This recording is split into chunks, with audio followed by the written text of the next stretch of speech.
Hey guys, ಎಲ್ಲರಿಗೂ ನಮಸ್ಕಾರ. ಇವತ್ತಿನ ಒಂದು ವಿಡಿಯೋದಲ್ಲಿ ತುಂಬಾ ಜನ ಬಂದು ನೀಟ್ ವಿದ್ಯಾರ್ಥಿಗಳು ಕೇಳ್ತಿರುವಂತ ಒಂದು ಕ್ವಶನ್ ಏನಪ್ಪಾ ಅಂದ್ರೆ, ನೀಟ್ ನ ಒಂದು ಅಮೌಂಟ್ ಏನ್ ರಿಫಂಡ್ ಮಾಡ್ತೀನಿ ಅಂತ ಹೇಳಿ NTN ಅವರು ಅಪ್ಡೇಟ್ ಮಾಡಿದ್ರೆ ಅಲ್ವಾ, ಆ ಒಂದು ಪ್ರೊಸೆಸ್ ಯಾವಾಗಿಂದ ಸ್ಟಾರ್ಟ್ ಆಗುತ್ತೆ ಮತ್ತೆ ಲಾಸ್ಟ್ ಡೇಟ್ ಯಾವಾಗ, ಯಾವ ರೀತಿ ಅದನ್ನ ನಾವು ರಿಫಂಡ್ ತಗೋಬೇಕು ಅಂತ ಹೇಳ್ಬಿಟ್ಟು ಇವತ್ತಿನ ಒಂದು ವಿಡಿಯೋದಲ್ಲಿ ಕಂಪ್ಲೀಟ್ ಇನ್ಫಾರ್ಮೇಶನ್ ತಿಳಿಸ್ಕೊಡ್ತೀನಿ. ಇನ್ನ ಚಾನಲ್ಗೆ ಸಬ್ಸ್ಕ್ರೈಬ್ ಮಾಡ್ಕೊಂಡಿಲ್ಲ ಅಂದ್ರೆ ಸಬ್ಸ್ಕ್ರೈಬ್ ಮಾಡ್ಕೊಂಡು ಪಕ್ಕದಲ್ಲಿರುವಂತ ಒಂದು ಬೆಲ್ ಐಕಾನ್ ಕ್ಲಿಕ್ ಮಾಡೋದು ಮರಿಬೇಡಿ. ಸೊ ಇನ್ನೇನು ನಿಮ್ಮ ಒಂದು ಎಕ್ಸಾಮ್ ಕೂಡ ಹತ್ರ ಬರ್ತಿದೆ, ಚೆನ್ನಾಗಿ ಓದ್ಕೊಳ್ಳಿ. ಇನ್ನೊಂದು ಮ್ಯಾಥ್ಸ್ ಅಂದ್ರೆ ಇನ್ನೊಂದು ತಿಂಗಳು ಇರ್ಬೋದು ಅಷ್ಟೇ. 21ನೇ ತಾರೀಕಿಂದ ನಿಮ್ಮ ಒಂದು ಎಕ್ಸಾಮ್ ಅನ್ನುವಂಥದ್ದು ಸ್ಟಾರ್ಟ್ ಆಗುತ್ತೆ ಅಂತಾನೆ ಹೇಳ್ಬೋದು. ಚೆನ್ನಾಗಿ ಓದ್ಕೊಳ್ಳಿ, ಚೆನ್ನಾಗಿ ಬರೀರಿ. ಯಾಕಂದ್ರೆ ಇದು ಕ್ಲೀನ್ ಆಗಿ ನಡೆಯುತ್ತೆ. ಮುಂದಿನ ವರ್ಷದಿಂದ ಏನೋ ಕಂಪ್ಯೂಟರ್ ಎಕ್ಸಾಮ್ ಏನೋ ಮಾಡ್ತಾರೆ ಅಂತ, ಕಂಪ್ಯೂಟರ್ ಅಲ್ಲಿ ನೋಡ್ಕೊಂಡು ಬರೆಯೋ ರೀತಿ ಅದೇನೋ ಎಕ್ಸಿಕ್ಯೂಟ್ ಆಗುತ್ತಾ ಇಲ್ವೋ ಗೊತ್ತಿಲ್ಲ. ಸದ್ಯದ ಮಟ್ಟಿಗೆ 21 ಇರೋದ್ರಿಂದ ಚೆನ್ನಾಗಿ ಎಕ್ಸಾಮ್ಗೆ ಓದ್ಕೊಂಡು ಚೆನ್ನಾಗಿ ಬರೀರಿ. ರ್ಯಾಂಕ್ ತುಂಬಾ ಇಂಪಾರ್ಟೆಂಟು.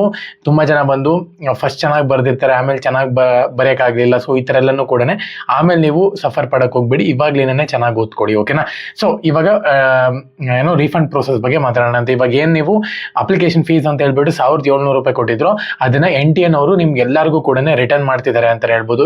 ಎಕ್ಸಾಮ್ ಇರೋದ್ರಿಂದ ರಿಟರ್ನ್ ಮಾಡ್ತೀವಿ ಅಂತ ಹೇಳ್ಬಿಟ್ಟು ಅಪ್ಡೇಟ್ ಕೊಟ್ಟಿದ್ರು ನೋಡಿ, ಅದನ್ನ ನೀವು ರಿಫಂಡ್ ತಗೋಬಹುದು ಅಂತಾನೆ ಹೇಳ್ಬೋದು.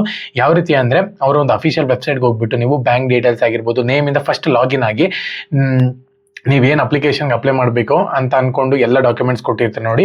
ಸೊ ಆ ಒಂದು ಯೂಸರ್ ನೇಮು ಎಲ್ಲನೂ ಕೂಡ ಎಂಟರ್ ಮಾಡಿಬಿಟ್ಟು ಲಾಗಿನ್ ಆಗಿ, ಅದಾದ್ಮೇಲೆ ನಿಮ್ಮ ಒಂದು ಬ್ಯಾಂಕ್ ಡೀಟೇಲ್ಸ್ ಅಲ್ಲಿ ರೀಫಂಡ್ ಪಾಲಿಸಿ ಅಂತ ಇರುತ್ತೆ, ಅದ್ರ ಮೇಲೆ ಕ್ಲಿಕ್ ಮಾಡಿಕೊಂಡು ನಿಮ್ಮ ಒಂದು ಬ್ಯಾಂಕ್ ಡೀಟೇಲ್ಸ್ IFSC ಕೋಡು ಕರೆಕ್ಟಾಗಿ ಕೊಟ್ಟಿದ್ದಾರೆ ಅಂತ ಹೇಳಿದ್ರೆ ನಿಮ್ಮ ಒಂದು ಅಮೌಂಟ್ ಬಂದ್ಬಿಟ್ಟು ರಿಫಂಡ್ ಆಗುತ್ತೆ ಅಂತ ಹೇಳ್ಬೋದು.